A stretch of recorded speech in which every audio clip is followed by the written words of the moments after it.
Welcome back to Good Morning America Sunday. I'm Willow Bay. And I'm Antonio Mora. Tony Danza, who starred for 8 seasons on the hit series Who's the Boss, returns to primetime this fall with a new series, Hudson Street. But he's keeping busy this summer, playing a lot of sports, and last night he pitched in for some kids in Oklahoma City at a celebrity softball game.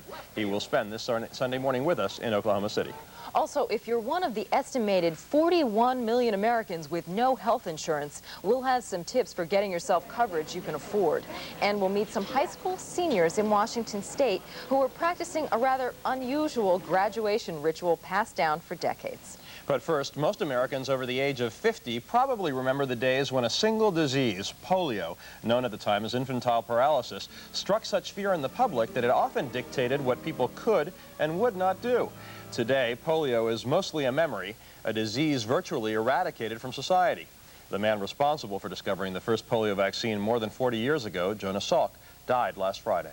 Joining us this morning to reflect on the impact of Jonas Salk is Dr. Richard Johnston, medical director of the March of Dimes, along with Dr. Ralph Tella, a retired pediatrician who practiced before and after the discovery of the Salk vaccine. Welcome to both of you this morning. Thank you for having us. Thank you. One of the things that I think is particularly interesting is that an entire generation grew up without the fear of polio. I'm curious as to how people's lives were shaped by the fear of this disease. I can remember, I'm a little bit younger than Dr. Teller, but I can remember quite clearly being kept out of swimming pools and being kept out of the Saturday afternoon matinee. And for a child in young adolescence, those were the two, in that era, those were the two prime modes of entertainment, so that we were afraid of it. We had a very healthy respect, even though we felt we were invulnerable as... So even as children, you were actually quite terrified of this disease? We had a very healthy respect for it. Well, and part of the reason for that fear was that people didn't really know exactly how it was transmitted. What would you tell people when... First of all, let me say this.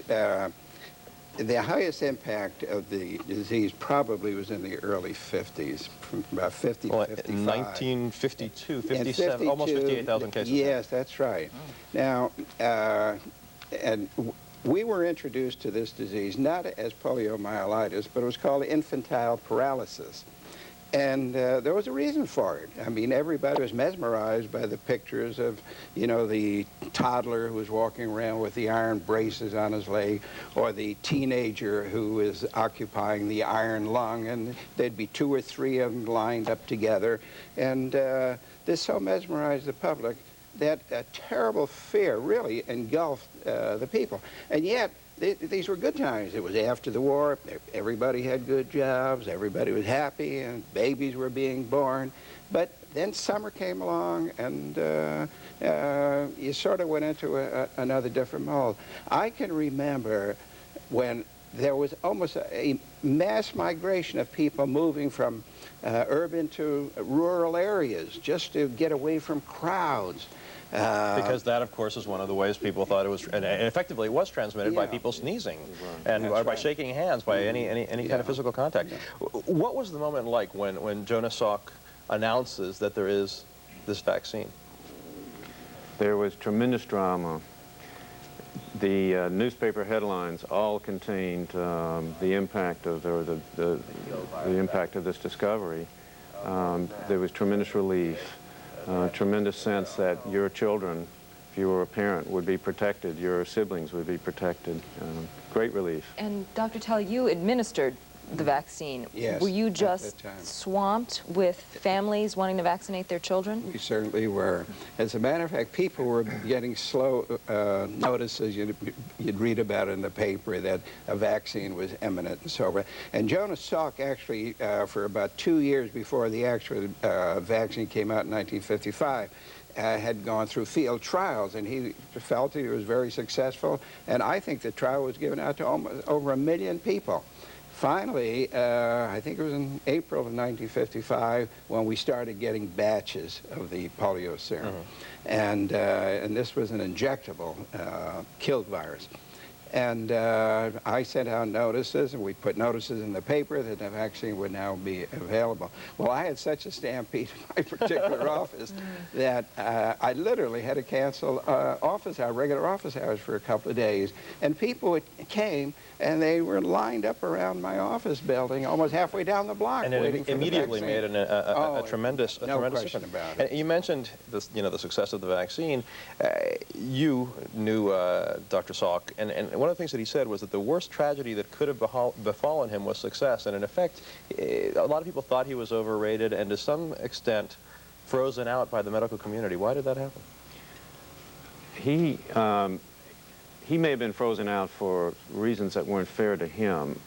His work certainly depended on a great deal of work that preceded it, basic science that was done for other purposes, to understand how viruses work, how viruses grow. The Nobel Prize was given in 1954 for three researchers at Harvard who showed how to grow the virus. Tremendously important step. So what Salk did was take all of that information, decide that you needed 3 strains of vaccine, and then make it work. He made a vaccine that worked. So he carried the ball, if you will, over the last few yards into the end zone.